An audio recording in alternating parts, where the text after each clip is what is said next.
Okay, so this is me broadcasting, and there should be an invitation for you to join the broadcast.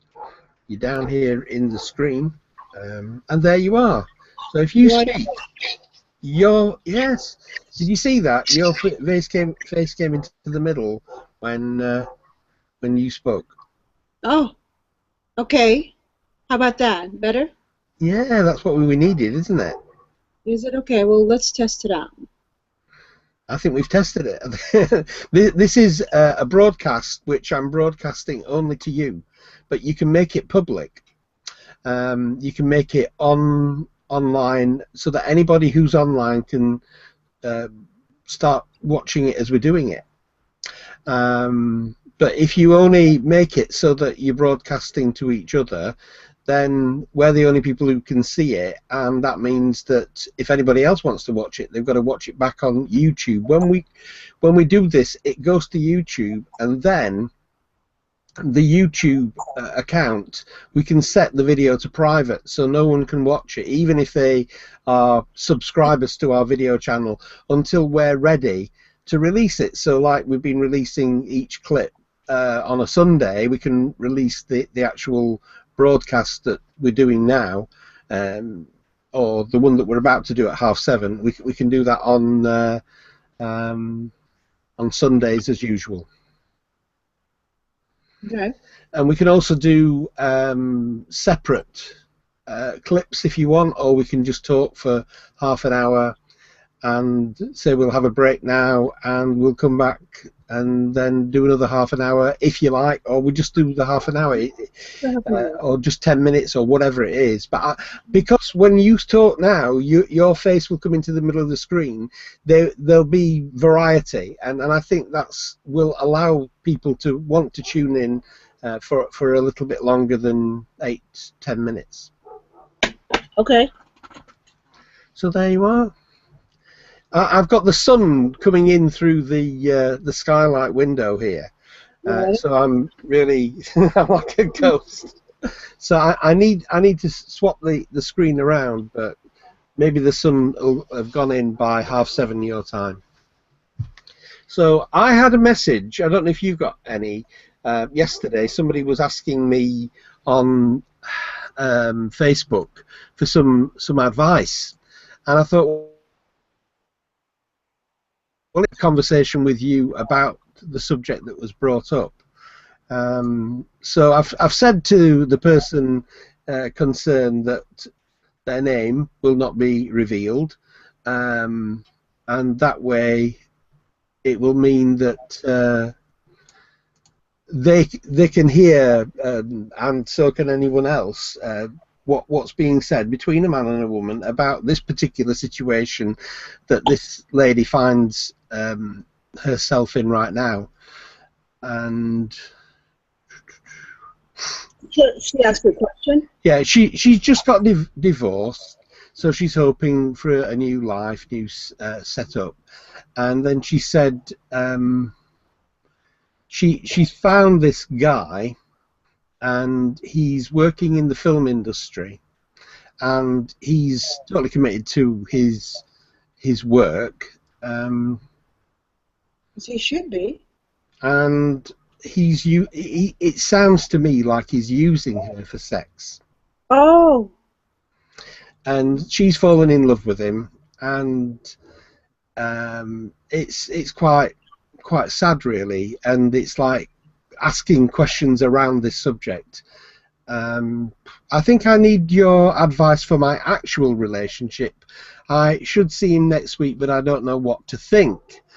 I will take time. Oh, she's saying that she's going to watch the videos that we've already made, the clips. I met a man very shy in private life, not in his work. He is a film director. I fell in love with him. But the problem is he's unable to envisage a long relationship. He's thrown into his projects. For him, our relationship is based on sex, but I'm in love. He doesn't want for us to go out together. He's afraid of people. He's known, and every time people see him with a woman, people talk about him. and I've made some comments already. I hoped, and she's responding to some of what I'm saying, but I hope to make him fall in love too, spending time with him, so he could appreciate me for something else other than my body. She said physics. I think she's French, so she's speaking in a language which is not her own. I know he likes my culture too, but it seems he has a blocking to be able to go further. He's got a block to go further. I don't know why I fell in love. His shyness is so touching. I'd love to cook for him, go for a walk to the theatre or a movie. I know I could be tired of this kind of being. It's like French in English, but it'll make me suffer to stop. But it's like, it's a really sad situation because she's falling in love with this guy, and he's a very shy person. He doesn't like to be seen in public with the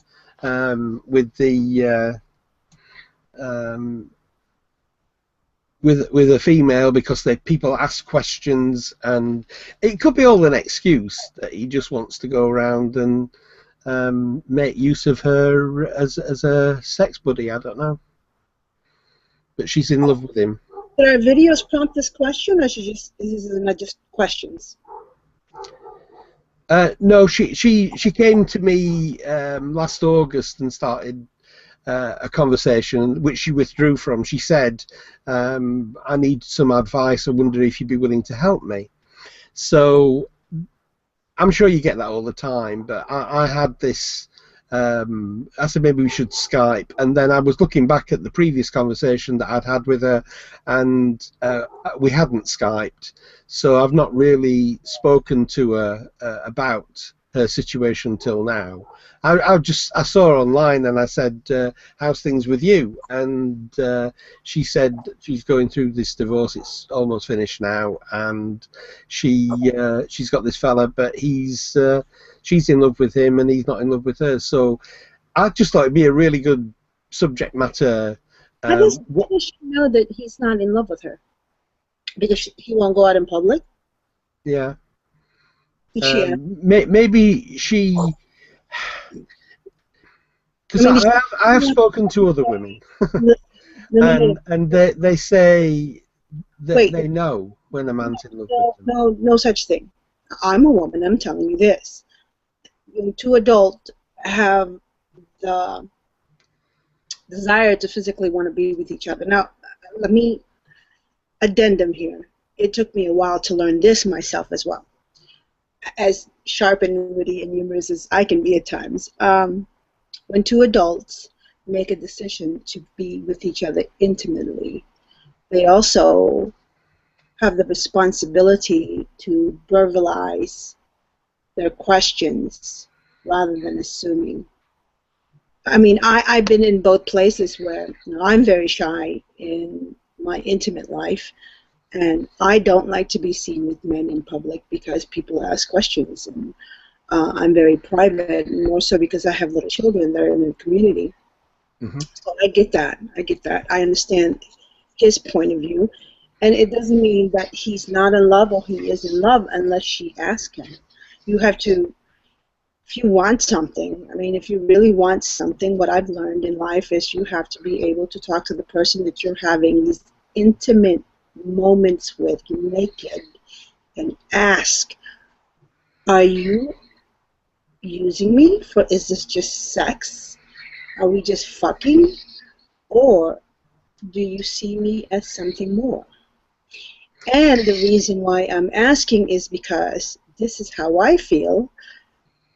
We're not going out in public. We're not doing things that I would like. And from the things that you said in the past, I'm wondering if you look at me just for sexual innuendo. It's back to what we were saying in the original 2-hour conversation, that it's about communicating. We have like a reticence to be honest and to be open and to be everything else about who we are and what we're feeling. It's until like we break the magic. until we're really in that situation where it's really important for us to be open to say what we're feeling. You know, again, I've been there. It took me decades to get to a point where I can say to my intimate partner, or ask intimate questions, or and ask these questions, that instead of keeping it in my head, I can actually go, what's going on here? What is this all about? And what is it that you're expecting versus what you think I'm expecting? But So it's like if you ask the question, then you're going to get an answer, and you might not like the answer, and if you don't like the answer, it's going to burst the bubble, and your these wonderful feelings that you're having right now with this other individual, they will change forever, depending on what that person says. It makes you vulnerable to be that open and frank with someone. So, well, you're already naked, so if you can't be open and frank with this right? person You're who's already naked, might as well. You'd think, right? But what we fear most, a lot of us, a lot of people agree with this. What we fear most is the answer to our question. and maybe that's what we can talk about in the live broadcast when you've come back from taking the boys to school. That we need openness, LLC, not just between me and you in these conversations, No, but we do throughout that. life. Everyone needs to do it. This is a good conversation to have about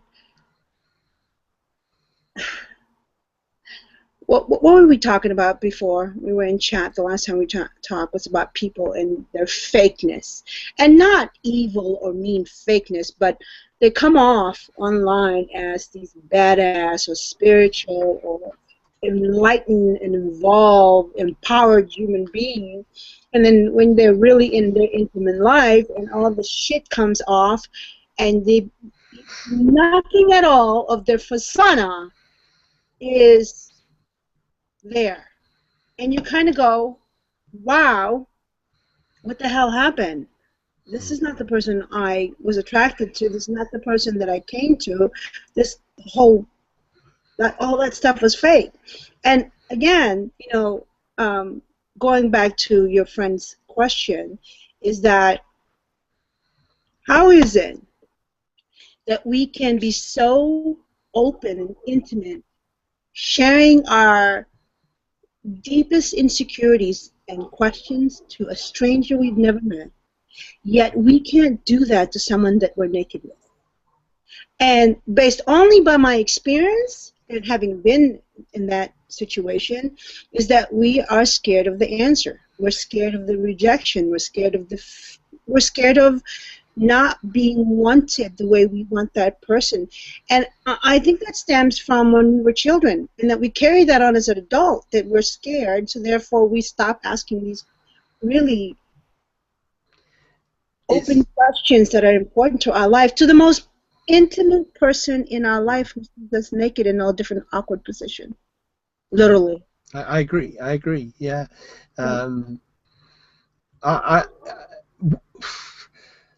Personal experience, I understand all too well what we're discussing here. I think it's a common human trait. We are. I read a book many years ago called "Why Am I?" With the question on the cover: "Why am I afraid to tell you who I am?" And I read chapter after chapter of nothing. It was just empty. And then right at the very end, got the answer. Why am I afraid to tell you who I am? And the answer is because I'm the only me I've got. And if you don't like me, I don't know what I'll do. Exactly. It's the truth. We all feel like that. We won't say it. We won't admit to it. We won't face up to it. But that's what it is. It's very sad that people are so debilitated within their own thoughts, within their own personal life. That one thing I found in Facebook is that I can be me, and if people don't like me, I can delete and block them. That's the end of it. I don't have to explain myself to no one. or less to delete a person completely out of your life in Facebook and social network. It's, So but we yeah, it's cheating, isn't it? Because it is cheating. what life is doing, it's highlighting to us through Facebook or through whatever other medium that we might be using in social media or in the physical world that we can touch.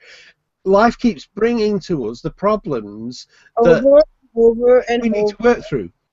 in different forms until we resolve it. I mean, I've been there. Haven't you been there? We all go through the same shit, and then and then some idiot writes a book about, what was the book's name you just said? Why am I afraid to tell you who I am? What a title.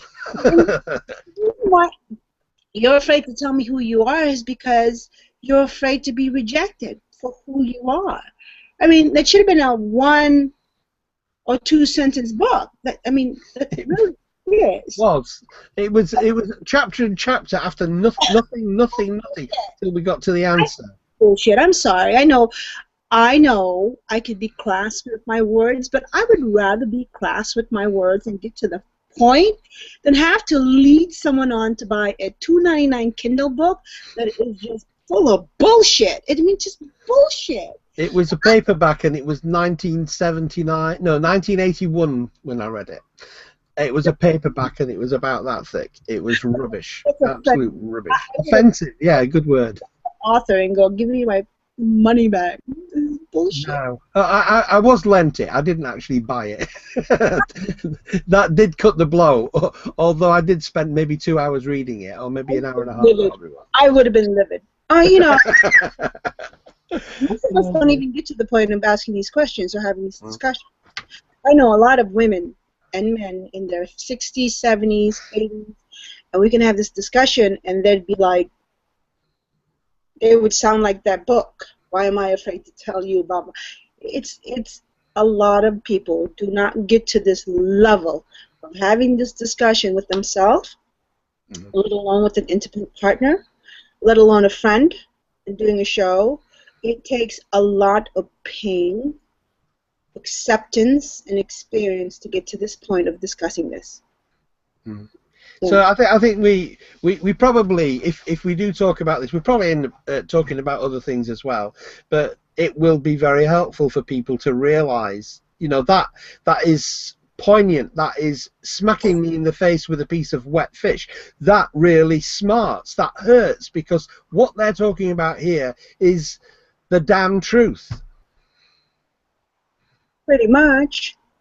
I mean, hell, I've been there. I've been in love with a guy and was completely incapacitated to be able to say, I love you, but yet I could spend, hours with him having sex, but I just couldn't say, I love you, I want to be with you. And, I've been in that guy situation, your friend's email, and it wasn't on purpose that I didn't want to say I love you. It wasn't on purpose that I didn't want to show all the emotions and affection that he wanted to have from me. And it was simply because, one, I didn't know how. I just didn't know how. I lost how to do it. Two, I was afraid that if I did that I would not be the woman that he fell for, I've had to learn to be feminine and be weak and be exposed and allow myself to be exposed in my intimate settings, in my intimate relationship, and allow myself to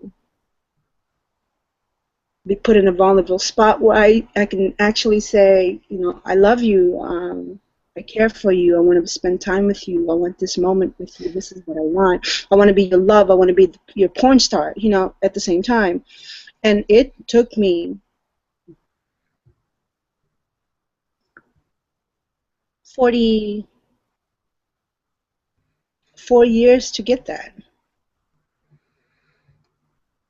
I wonder sometimes whether I've actually got there, and I'm 57, so it must be just being afraid of hearing your own thoughts being said out loud. And I think this is something that Facebook has done for us. It has allowed us, as you say, with complete strangers, to be able to say things to ourselves that we would never have said before out loud. It's either typed or it's said over Skype or some other method of social media. It's the truth about ourselves is not being revealed to the stranger elsewhere, but to ourselves. We're hearing it with our own ears. This is how I feel. This is, and there's a braveness that comes about you where. Andrew, here's the trick. What you're saying, though. Social media and the braveness that comes about you is supposed to be the practice run so that you can apply it to your real life with that real person. Because all of this is supposed to be practice run. It's supposed to allow us to verbally, to eloquently, articulately express ourselves, right? Online, on our posts, and all the comments, whatever. Those are supposed to be practice run, like baseball. You practice these things. It's a scrimmage. To apply it in your real life. I just got that last year. Yeah. To be able to be open when you're wondering, does this man love me? I want to be with him. Why isn't he taking me out to restaurants? Why isn't he taking me out to public? I know he said that before in one of our conversations, why he doesn't like that. But does that apply to me? And I want to be able to be confident enough in myself and the respect for myself to not torture myself emotionally and be able to ask him that. Am I the only one? I don't think so. Who someone says something negative to you once, and then you forever remember that criticism over and over and over again.